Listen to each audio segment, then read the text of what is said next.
Are you ready to start investing, but don't really know where to start? Or maybe you have had someone invest in your money for you for many years, but want to educate yourself further, which is always a great idea. Knowledge is power. Well, in this video, I'm going to walk you through a complete guide on everything you need to know to start growing your money and building towards your goals, whether that's saving for your first home, planning for retirement, or anything in between. By the end of this video, you'll have a solid understanding of the basics of investing, the different types of investments, and investment accounts available to you. Plus, you'll have a clear picture to finally get your money working for you. So to begin with, let's start with the very basics. If you don't have the basics, it's hard to move forward from there. A lot of us try and jump forward. We're trying to buy things that we shouldn't be buying. We don't know how they work. We don't know the fundamentals. So fundamental number one is saving versus investing. Savings account is really something more for the shorter term. You have a shorter term goal in mind. The type of investment it should be in is much safer. Shouldn't have fluctuation to the market. So as you have an extra dollar in your pocket and you're using it for future, is it for future savings? Or the other option is investing, which is more longer term. Think retirement planning, many years down the road. And so as you come to this kind of pitchfork in the road of, do I go left or right? Well, it really matters on, am I saving or am I investing? And for me, the timeline on that is 5+ years. If I need this money in the next 5 years, I'm saving it. I'm putting it in something safe. If it's more than 5 years, I'll be willing to invest it, have a bit more risk in that. And again, we'll get into the types of investments in that here in a minute. But that's number one. As you have extra money, what's that money for? And this is why it's good to have a plan. Map out kind of what's my next goal? Am I saving for a house? Am I saving for retirement? Maybe my kids' education, maybe my grandkids' education. There's many things that we could be utilizing our assets for. So step one is to figure out, am I using this to save or invest? The second basic of investing is risk and diversification. Some call it asset allocation. And that really lies in how much risk are you willing to take? And a lot of us are taking more risk than we should be taking, or we're taking not enough risk. You want to make sure you understand what is your risk profile. And there's some free risk profiles online. Go through some of those. We'll link a couple below to help you out, but really understand, like, am I a risky person? Am I not? And then that ties into that first equation of, am I investing or saving? If you invested $1,000 today and it was down to $800 shortly after, would you lose sleep over it? If you do, then you have a lower risk. And this is at any age. As you get closer to retirement, should your risk profile decrease? Potentially. I always say though, maybe not, right? When we build a retirement plan, we look at how much cash flow do you need? If it's $50,000 a year and you have $1 million, well, a lot of your money is actually further out down the road. You can invest it, you can keep it going. So your risk profile may not need to change. It's the cash flow that matters. It's the same when you're younger and you're saving up and investing. How much of that do you need cash flow shorter term, put to savings? How much cash flow longer term? And are you willing to kind of gut those losses to get the larger gains? Again, a good investment will grow over time. We've seen that historically and we assume it'll do that going forward. Again, and it's not the more risk, the higher return all the time. That's not how investing works.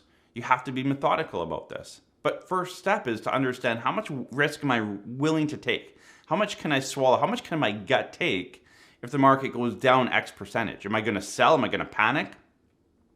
That's really important to understand. Now, if you're someone that's wanting to continue to educate yourself, which you probably are if you're watching this video, I encourage you to check out our Financial Masterclass 2.0. Everything I'm talking about in this video and much, much more is in that course. It's really built for the 20 to 45-year-old. So maybe you're older than that watching this video, which I know most of yours are, and you have kids, grandkids, people you know in your life that could use some financial literacy, because we don't learn it anywhere else. Check out our Financial Masterclass. For $100, you're getting access to over 100 courses that myself and my team put together, written education. But again, everything I'm talking about today is module 11, 12, and 13 in our course. So this is 3 of our 13 modules in the Financial Masterclass 2.0. Next, I want to talk about types of investments. And there are many types of investments out there. I'm going to cover the main ones in this, and I'm going to cover them from a fairly high level. Obviously, you can go down the rabbit hole of each one online. We'll put some links below as well to support you in that. But really understand what you're investing in. And the first one I want to talk about is a stock. So a stock, which is also known as a share or equity, means that you own part of a company. So if you own one Apple stock, you own a very, very small percentage of Apple, but you are technically an owner of Apple. Really understand, do I like this company? Do they have a good forecast going forward? And this is where all the research has to happen to figure out what is a great company to buy. And then that's how you buy it. You buy a stock of a company to start investing in there to hopefully see long-term growth. The next investment I want to talk about is a bond. And a bond is the opposite really of equity. It's debt. You're buying debt from a company. Meaning that, let's say Apple again, is wanting to build a brand new, wonderful head office in California, and they need to raise some money to build that office. Now, of course, Apple has lots of cash, so it may not be them, but a company's borrowing money to do something, and they issue debt. And that debt offering comes to you as an investor in the form of a bond. And that bond will pay you an interest rate ongoing, and there'll be a maturity date set in the future. So if I buy a bond, typically a bond is set at $100, and I'm going to buy a bond for $100, and it's a 5-year bond, meaning that in 5 years from now, I'm going to get my $100 back. As long as the company doesn't default or go bankrupt, I will get my money back. And along the way, I'm going to collect interest payments. So it may be 3%, 8%, it could be anything. And that's where bonds differ. A bond is not guaranteed, but again, if you're buying a bond through Apple or some big, large company, it's probably going to be there at the end of the day. So again, interest payments along the way, you get your money back down the road, which you can then reinvest in another bond or take more risk and go to equity or stock or do whatever you want with it. Now, typically for 99% of you watching this video, the way that you're going to buy bonds and probably equities in that matter as well is through a mutual fund or an ETF. Now, when you buy a bond through an ETF or a mutual fund, you're buying a basket of bonds. So it diversifies your risk. And again, I'll talk about a mutual fund and ETF here in a little bit.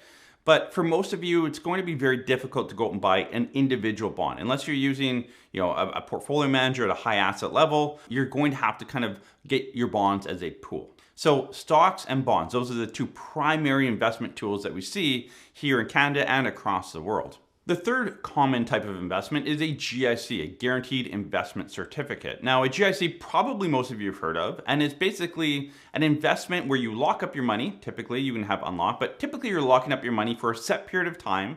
You're going to get your money back at the end of it, and it's going to pay interest payments along the way. Now, you can buy it from anywhere from 1 year, typically up to 5. You can buy up to a 10-year GIC, but typically you see 1 to 5 years. And most banks offer this. There's a lot of different offerings to this, but all your major banks will offer GICs. And what you're doing is you're giving them your money.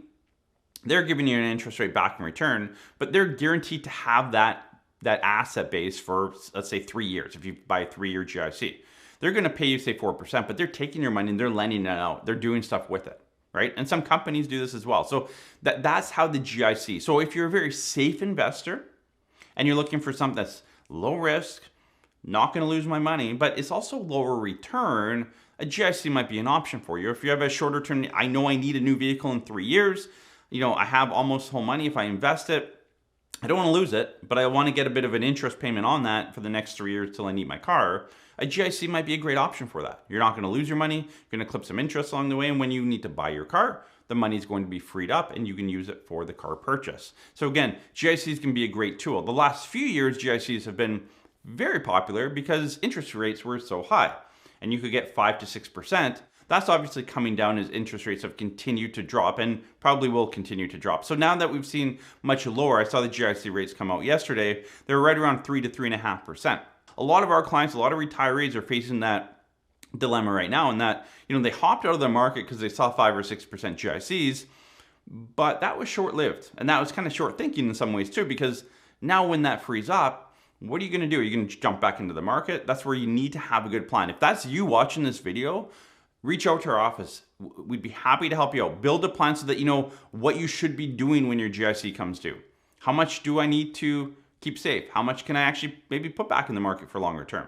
Money movement is very important as you enter retirement, but even as you're building up, know where your money needs to go in the timeline of that cash. The fourth type of investing that we see often is private investing. So private lending, private debt, that kind of thing. And that's really lending money to a company that does mortgages, private mortgages, private debt. There's a bunch of different options. I won't jump into this one, but if you look at your typical pension plan, so even if you look at the Canadian pension plan, or maybe you work for the federal government and have a defined benefit pension plan, a lot of those investments are in private debt and private equity. They're not buying like traditional stocks. They do have some traditional stocks, but they're doing a lot of private deals, right? If you go downtown, like downtown Toronto, downtown Vancouver, Montreal, wherever, and you see the towers, like who owns all these high rises?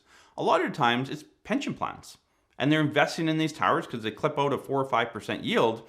It's kind of their version of a GIC, but it's hard to buy a GIC when you manage, tens or hundreds of billions of dollars. So they'll just go buy tower buildings. So that's the type of investments that they do. Again, you obviously can't go downtown Vancouver and buy an office tower building, but that's the type of investment. You can look for private equity investments that invest in projects like that to diversify your overall portfolio. The last two I'm going to lump together, it's mutual funds and ETFs. And basically the concept of a mutual fund or an ETF is a basket of investments. So instead of going out and buying an Apple, I'm going to go out and buy a mutual fund or an ETF that has technology stocks. So you can buy an ETF that only buys a certain basket of technology stocks. You can buy a mutual fund that does the same thing. Now, typically a mutual fund has a higher fee than an ETF. An ETF will follow a broad market in essence. So let's say you want to follow the Canadian market, the TSX. So if I want to buy the TSX, I could buy the ETF that follows the TSX, meaning that it's going to do exactly what the market does, minus a small fee. Whereas a mutual fund will typically buy stocks within the TSX. So yes, there's probably, you can find a mutual fund that mimics the Canadian market, but typically 99% of the time, it's going to be buying stocks or companies that are in the Canadian market. So it won't do exactly what the market does, might be do a bit better, a bit worse, and it's typically actively managed. I mean, there's a portfolio manager or a management team that's actively buying and selling within that mutual fund. And that's why there's typically a higher cost, because there's more people involved and more cost to that. A lot of people over the years have moved from mutual funds over to ETFs to save on fees. But again, you have to understand what they are, how they work, and what's the best for you. But essentially, at the end of the day, what you need to understand, what's the most important, is if you're looking for a basket of investments, you don't want to go out and like individual pick your stocks. You want to do your own investing, but you're not sure you want to pick your own stocks. Then you can buy an ETF, you can buy a mutual fund. It gives you that basket of investments and diversifies your portfolio with one purchase. Now I want to jump into what I would say is more the sexy part of it, which is the types of accounts. And why I like this, because I'm a financial planner. And when we come to planning, we look at like, how are your accounts structured? And especially as we focus on retirement planning, like the drawdown and structure and holdings and where everything lives. And the types of accounts you have, where you have your money, is really important. And that's why even as a beginner investor, you need to know, like, I'm just starting and I'm building up for retirement. What are the right and wrong things to do? What types of accounts should I be looking at to optimize my savings so that I can get to retirement with either more money or sooner than I expected? So there's three types of accounts you can have. And again, I'll break this down here, but there's tax-free, there's taxable, and there's tax-deferred. So tax-free account, an example of that would be your tax-free savings account. And it was pushed as the savings account. And thus, when they were launched in 2009, most Canadians were using their tax-free savings account for savings. They had it at a bank, they had it in a GIC, and they were earning 1%. And the benefit of that tax-free growth was not being realized. In your head, shuffle it to a tax-free investing account. That's what it should be called. So that's what I'm going to call it here. So your tax-free investing account really should be an account where you're utilizing investing long-term. Now, again, depending on how old you were in 2009, you could have up to $102,000 coming in 2025 of contribution room. So every year we get a bit more contribution room. We have lots of videos on the tax-free savings account. We'll link one up here. Check that out. You want to understand this account. This is probably the most powerful tool, an investing account, that you can have. That and the RRSP, which I'll talk about here in a second. But the tax-free savings account was introduced in 2009. You can put a certain amount of money in every year. It accumulates over time. Your money grows tax-deferred and tax-free, meaning that when you go to pull the money out, you don't pay any tax on the gains. And that's why it's important to A, understand how the account works, and B, utilize the account. So that's your tax-free account. A tax-deferred account would be your RRSP, meaning that when you put money in, you get a tax break. So let's say you make $60,000 a year and you put $10,000 into your RRSP. In the year that you put it in, the government or CRA looks at it as if you only made $50,000. So the $10,000 that you made but you put into your RRSP, you're not going to pay tax on. So you're paying less tax that year and you're deferring it to the future. So now your $10,000 is in your RRSP and it's growing tax deferred.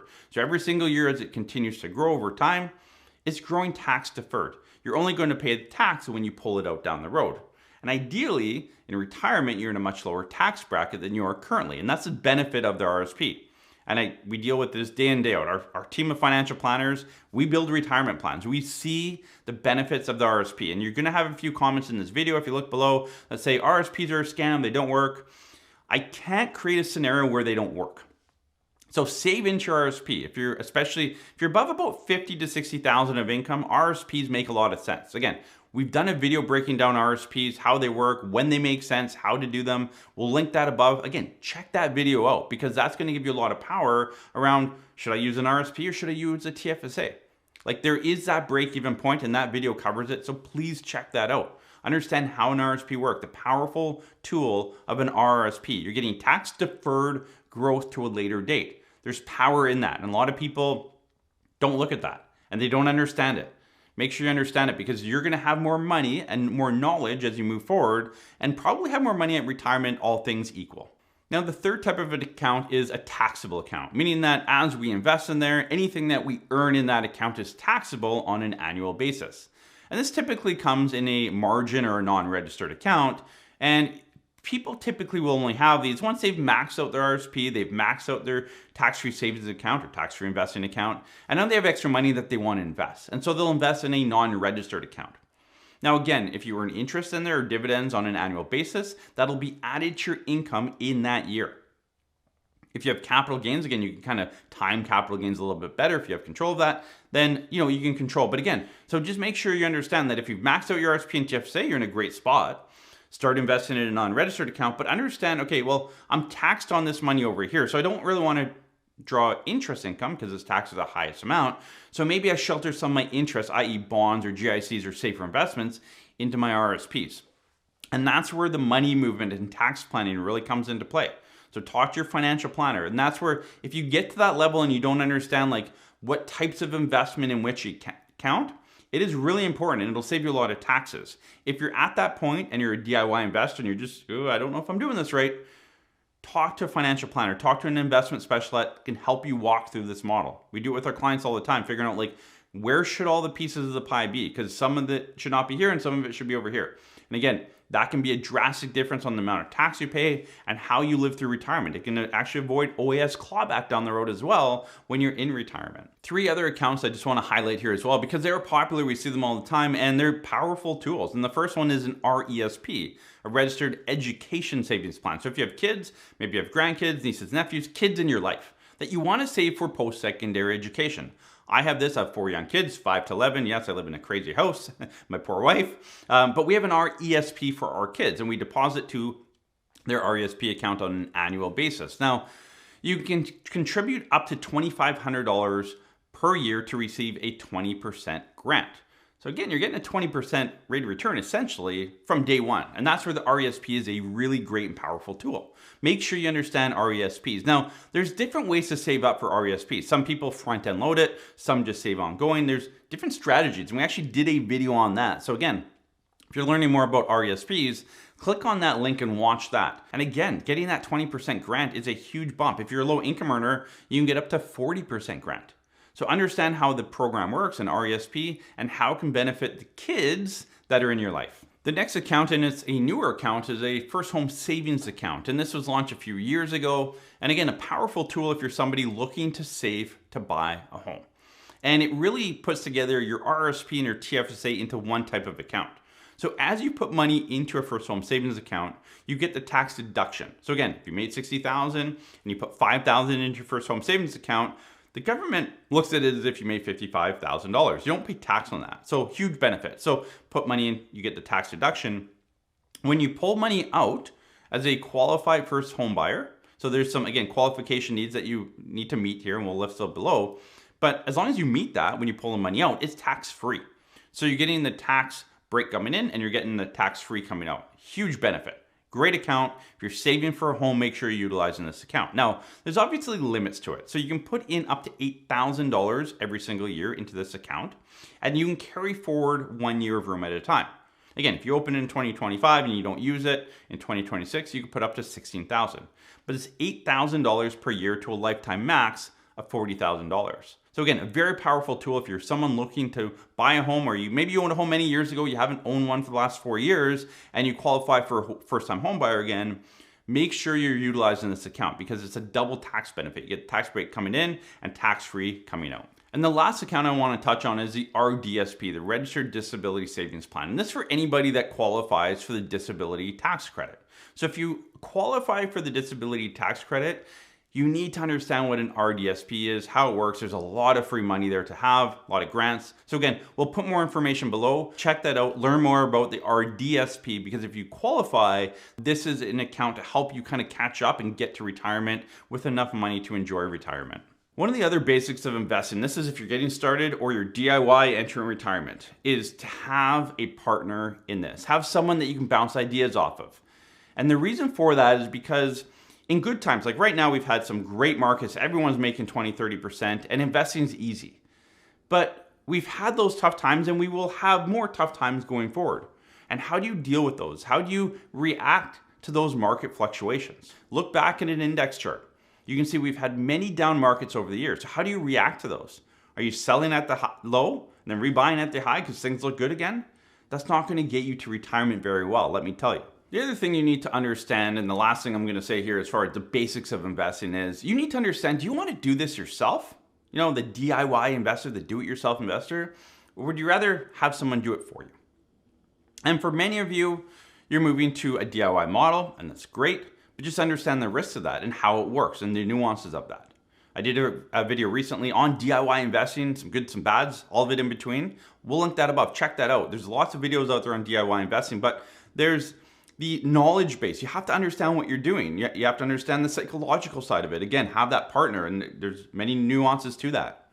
So understand, going forward on the basics of investing, as I have that extra dollar, am I going to manage that myself, or am I going to hire someone to do that? Again, there's a cost to hire someone to do that. And if you are going to hire someone, interview people. Ideally, try and find someone that's not selling their own product, i.e. the bank selling their own mutual fund at a high cost. That's not going to get you ahead typically. So have conversations, figure out where's a good option for you. If you're just starting out, it might be hard to find an advisor because they want typically people with money.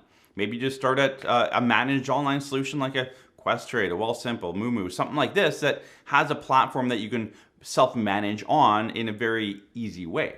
So again, figure out what you want to do as far as DIY or hire someone. Now, if you're going the DIY model, just remember, as you get closer to retirement, which is the typical clientele that we deal with, there's a lot of nuances and it's a different shift as you enter retirement. So if you're a DIYer and you're getting ready for retirement, you really need to understand, like, this is a next level of education around, okay, how does my assets get managed in retirement, the drawdown, the cash flow, the tax planning? It's a totally different game. So if you've been DIY to retirement, you need to understand like this shift. And it's further education, further knowing like how does this all work and play in to the retirement plan. So there's a lot of different changes from start of investing to end of life. If you're DIY, there's these different bumps along the road and things you need to learn, which is great. Knowledge is power, like I said at the beginning. So educate yourself, learn how to do it, and figure out what's the best way for you.